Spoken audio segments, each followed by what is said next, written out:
Hello दोस्तों, my curious minds. I hope you all are doing well.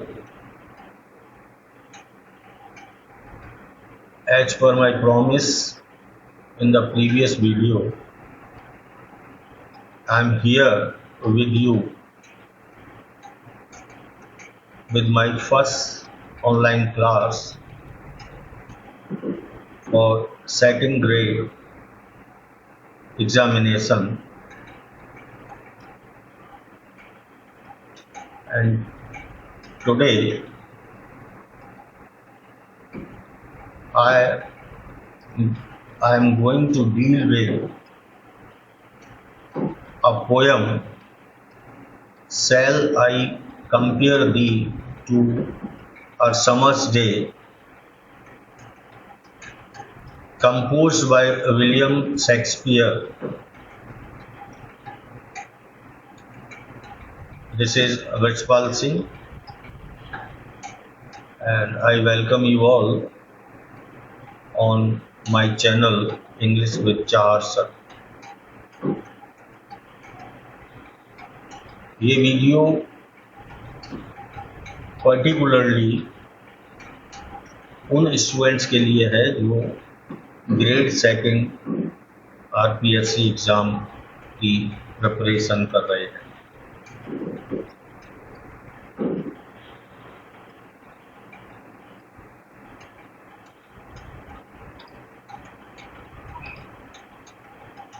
Shall I compare thee to a summer's day? This is a beautiful sonnet by William Shakespeare. Before I start, let me give you a short idea of this literary term called sonnet. Here I will give you only a short idea. Later I will come up with a complete video on this literary term, in which I will deal with each and every detail associated with this. The word sonnet comes from Italian word sonetto, and its meaning a sound, a little sound.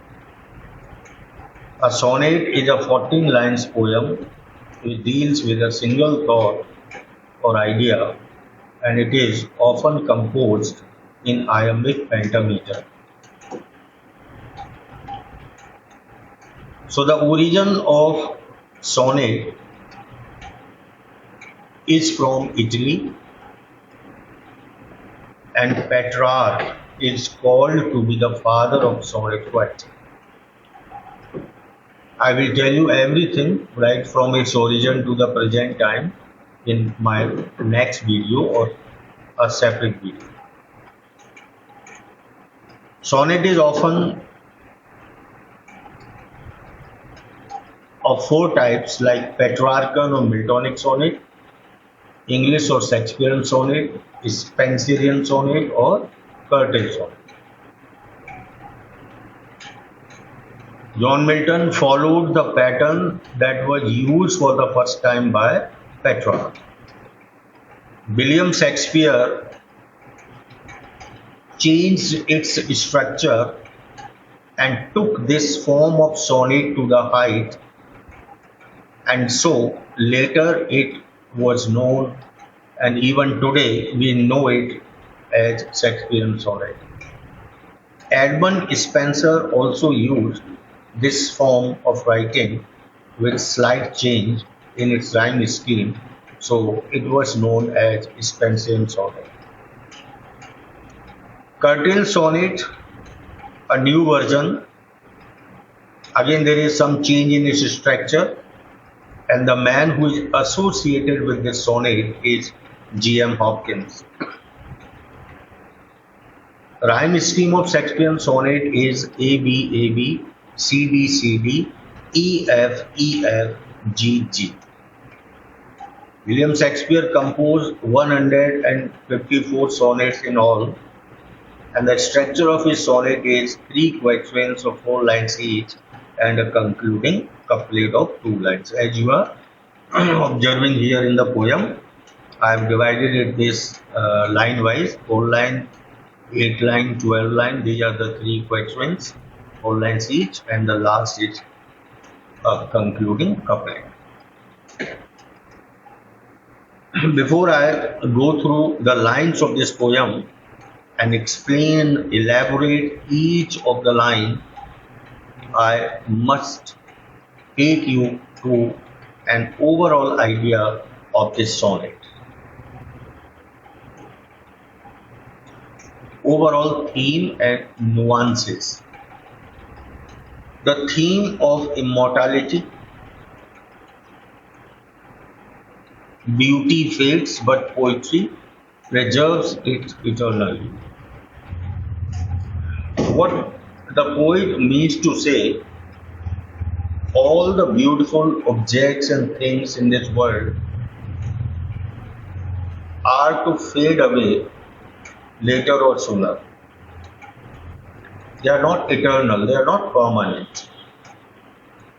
But poetry has the power to preserve them or to render immortality to them. Second, conflict between nature and art. Here the poet deals with two types of beauties. One is nature beauty and another is art's beauty. Nature is also beautiful, no doubt, but the beauty of the nature is fragile, is short term, is ephemeral. But when we talk about the beauty of art, it is eternal. It does not fade away. It remains permanent. We can take the example of a flower and a painting. Flower is a part of nature, but the beauty of the flower is not permanent. It is destined to wither away after some time, but at the same time, if we look at a painting, the beauty that has been imparted to it by the painter, it remains eternal forever and ever till the time the painting exists in this world. Third point is time and death. Friends, you know, time and death are universal forces and they decay each and everything that come on their way. But again, Shakespeare opines that art can defeat even the invincible power of time and death. Time and death जो कि अपराजय हैं, invincible हैं, लेकिन art उनको भी पराजित कर सकते हैं, can defeat them.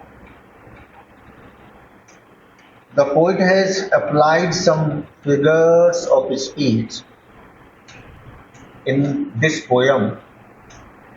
I have mentioned here for you metaphor, personification, imagery, that is an image is created by the poet with the help of the word, that's called word imagery. Then aphorism, aphoristic style, you may remember Francis Bacon, short sentences, pithy sentences, just like a proverb, and then hyperbole.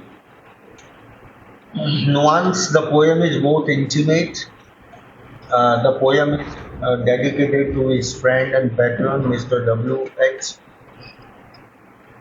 It's also self-referential because the poet also speaks of his own power, not physical power, it's a poetic power. With the help of his poetic power, he is capable of imparting immortality to his friend through this poem. So this poem, you should keep all these points in your mind to have a better understanding of this poem. And now I take you to the text of this poem and we will elaborate it line by line, quatrain by quatrain. Now, the first quatrain: shall I compare thee to a summer's day? Thou art more lovely and more temperate. Rough winds do shake the darling birds of May, and summer's leaves have all too short a date. The poet begins this sonnet uh, with a question that is called rhetorical question. And he asks his friend and patron Mr. W.H. if he can compare him to the beauty and charm of a summer's day. The first thing you all should be clear with the fact that here we are not dealing with Indian summer season. Here we are dealing with the summer season in the Western countries, and you know there the summer season is the most beautiful and charming and pleasant one. So don't get confused. So the poet asks him if he can compare him with the charm and the beauty of a summer's day. And without waiting for the answer, he begins to elaborate further. Now he himself gives the answer: thou art more lovely and more temperate. He says that his friend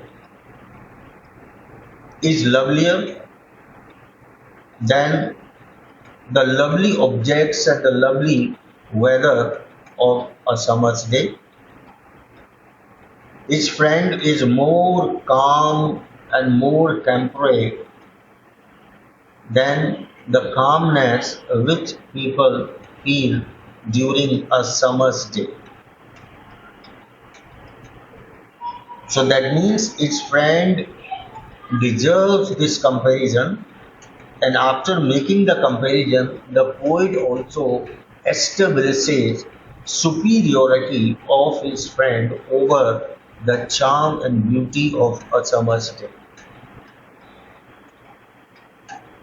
Now, why his friend is better than a summer's day? He says that rough winds do shake the darling birds of May. During the summer's day,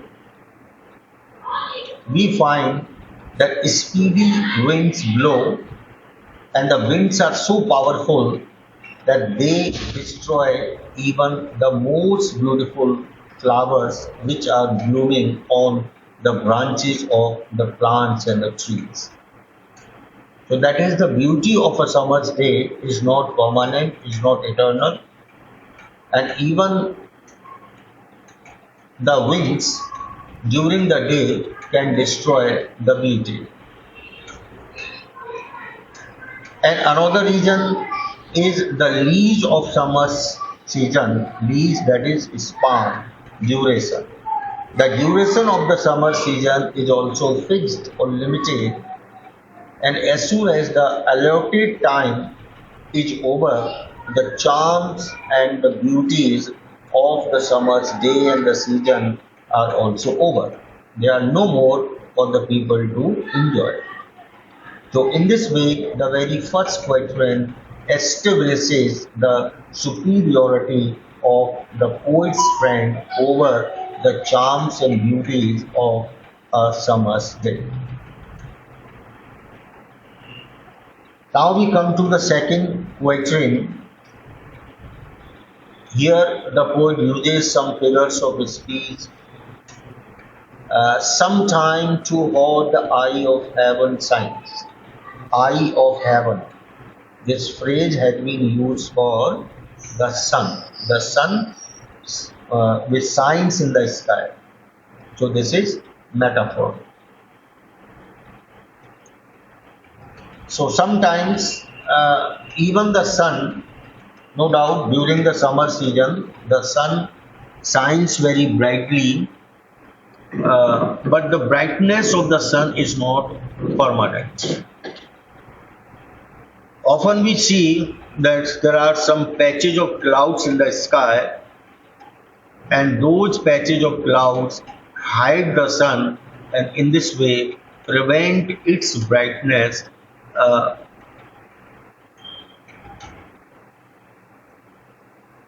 and so the gold complexion, that is the color or the brightness of the sun, gets dimmed, and the sun is no more shining and no more bright.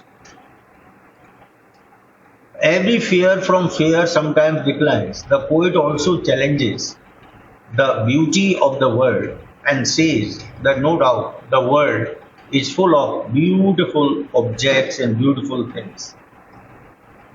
But no matter how beautiful an object is, it is destined to decay, it is destined to decline. The beauty is destined to fade away with the passage of the time. You can take any marble statue, any historical building, any monuments. They are not so beautiful or so shining as they were at the time when they were erected or they were installed or they were built. So this shows that beauty is the subject to decay and destruction, and this beauty is decayed or destroyed either by chance or by the changing course of nature. Detrimental impact or influence of nature. And what are the detrimental influence of nature? Like flood, like storms. These are the natural disasters that often occur, and these disasters result in destroying and collapsing even the most beautiful objects of this world. So this way, this quatrain tells us that no beauty is permanent in this world. Then the poet comes to the third quatrain, thy eternal summer shall not fade. Now the poet comes to his friend. And this is a comparative study where on the one extreme the poet puts his friend and another the world. And the poet says that the worldly objects are faded and they are destined to fade. The beauty is destined to fade. But as far as the shining and the brightness which its friend is known for is eternal, it will never fade away. The shining and the brightness of the sun is destined to fade away, but the brightness of its friend is never ever going to fade away. It is permanent, eternal. The beautiful possessions of this world are also the subject to decay and destruction. But as far as the beautiful qualities and the beautiful possessions of its friend, which are beyond this trap of time and the destruction of the time. So whatever values and whatever qualities, virtues his friend is known for, they are going to be there in this world forever and ever, because they are eternal, they are permanent. Nor shall that brag the wanderer in his state. I have already told you that is a universal force, most powerful one, detrimental, and it can destroy anything in the world, but even that does not have any influence on his friend.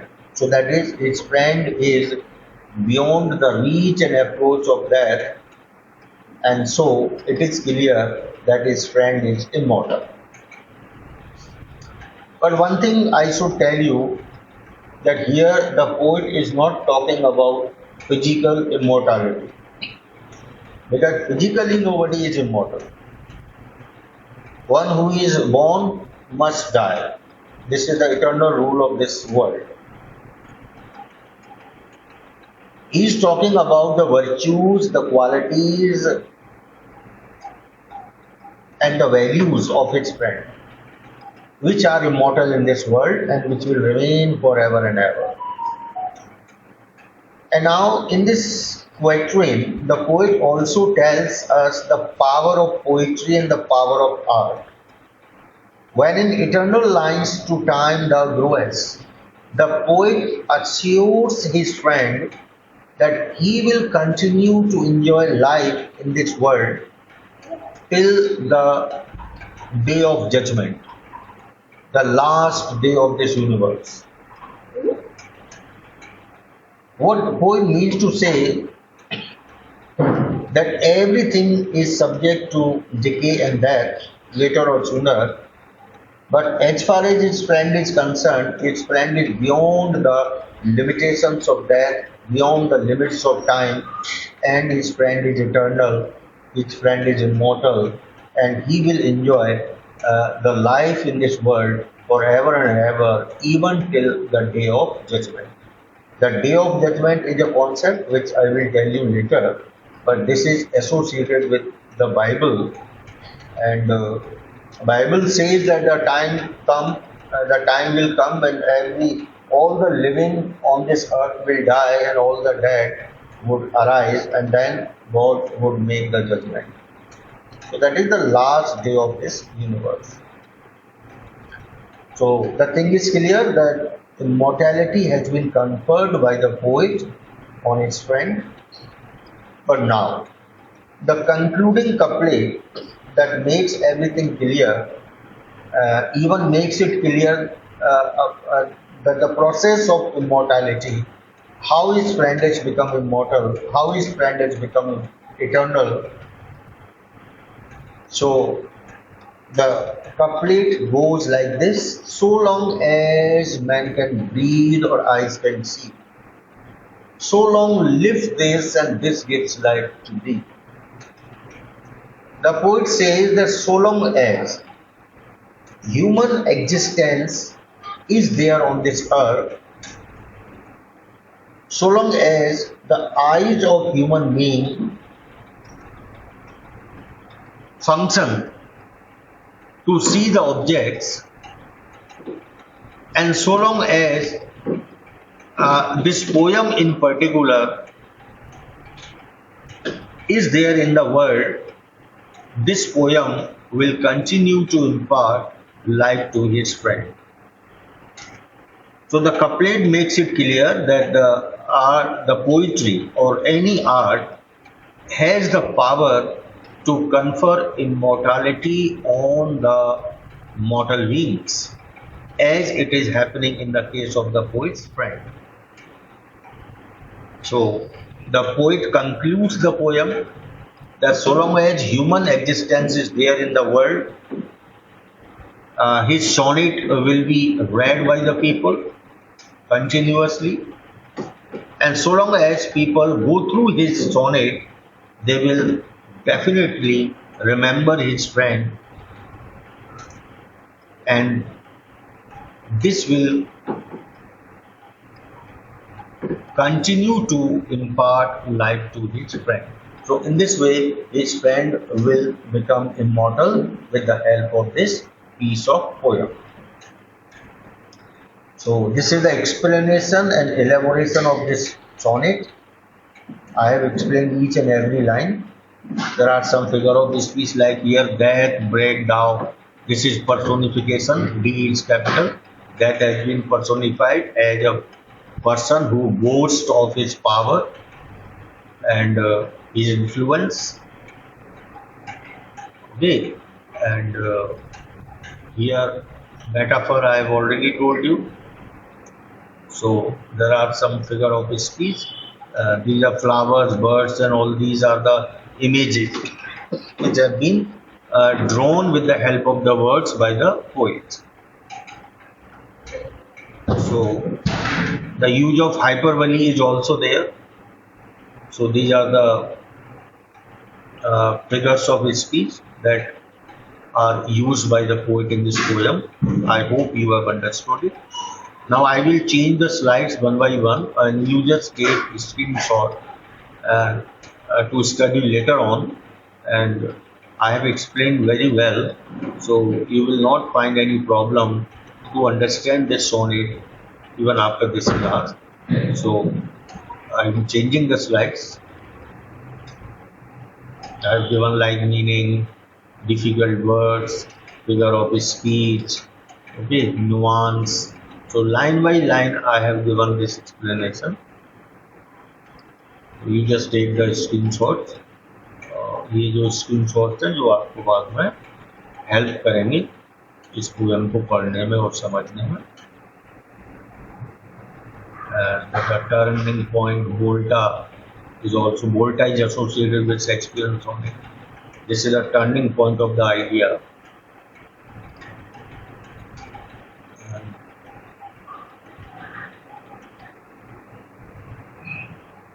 And this is the last one. दोस्तों मैं उम्मीद करता हूँ कि आपको ये poem अच्छी तरह समझ में आई होगी और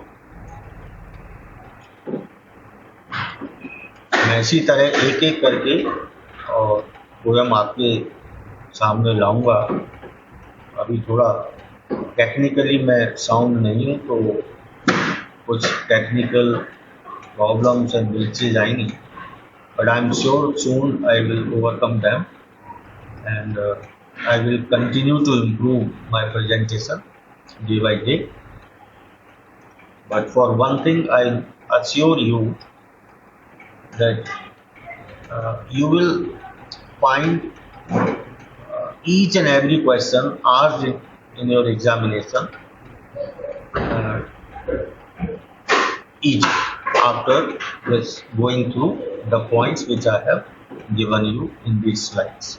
ये poems जितने भी points हैं अगर इनको आपने अच्छी तरह से समझ लिया पढ़ लिया तो मुझे नहीं लगता कि एक भी क्वेश्चन आप छोड़ करके आओगे इससे. और क्वेश्चन किस तरीके से आ सकते हैं मैं ये भी बता दूँ आपको. देखिए थीम बेस्ड क्वेश्चन आएंगे इसमें. टेक्निकलिटीज पर क्वेश्चन आएंगे like figures of speech, rhyme scheme and division of the sonnet and so.